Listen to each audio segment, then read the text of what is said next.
Vanilla is one of the highest value spices in the world, and it requires a very specific tropical climate to survive. Northern Thailand's forest edges offer the exact warm, humid, and shaded conditions that this orchid needs to thrive. In this video, we are going to walk through the complete process of cultivating a vanilla orchid. We will start with a raw stem cutting and show you how to build it into a mature, properly structured vine ready to produce flowers. To begin, you need 4 basic elements. Step 1, a healthy vanilla cutting. Step 2, a living support tree. Step 3, land with partial shade. And Step 4, organic leaf mulch.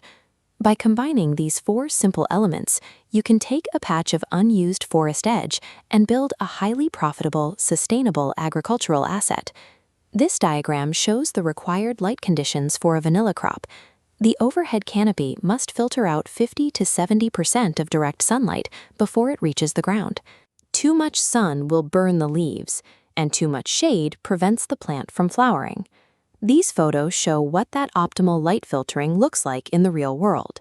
If you have an existing agroforestry setup or a natural forest edge, you already have the ideal, ready-made location for your crop.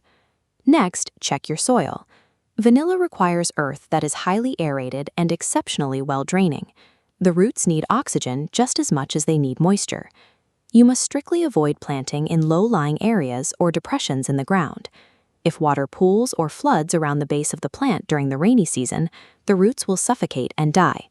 Successful vanilla farming relies entirely on recreating the microclimate of a tropical understory. If the shade and drainage are wrong, no amount of careful pruning or watering will save the plant.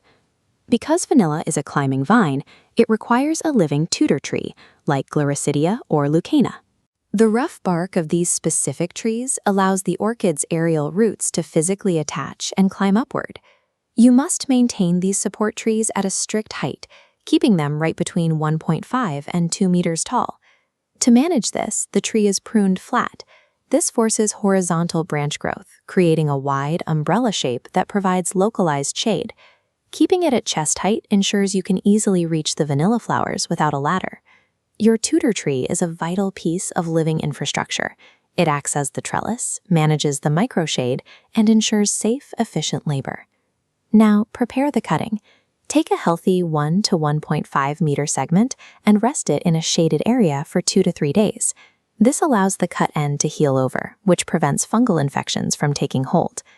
Do not dig a deep hole to plant your cutting. This is the most common mistake new growers make. Burying vanilla roots deep in dense dirt will cause them to rot almost instantly. Instead, gently remove the leaves from the bottom 2 nodes of your cutting to expose the points where the roots will form. This image shows the exact soil texture you need. Lay the exposed nodes flat against the surface and build a thick mound of loose compost, coir, and leaf mulch right over them. Finally, use a soft ribbon or garden twine to gently secure the upper portion of the vine against the rough bark of the tutor tree. Vanilla is an air-rooting epiphyte, not a traditional ground crop. Respecting this biology by planting above the soil line is the only way to establish a healthy, rot-free root system. Because the root system sits in a shallow mulch mound, it is extremely fragile. Build physical barriers around the base of your trees to prevent free-roaming livestock, especially chickens, from scratching the mulch away.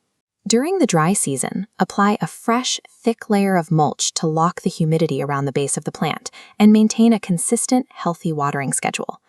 Once the vine reaches the canopy, perform a figure-8 loop. Drape the vine over the branches and loop it downward.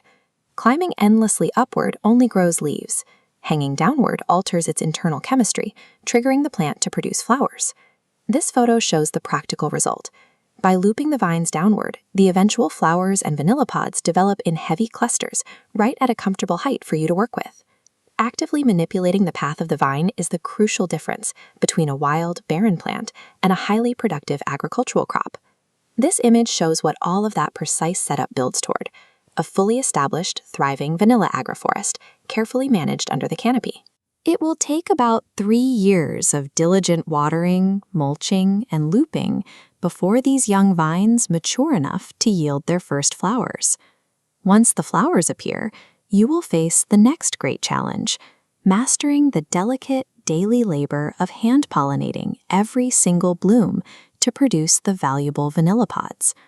Vanilla cultivation demands patience and strict attention to detail, but following these foundational steps turns a shaded forest edge into a sustainable, high-income plantation.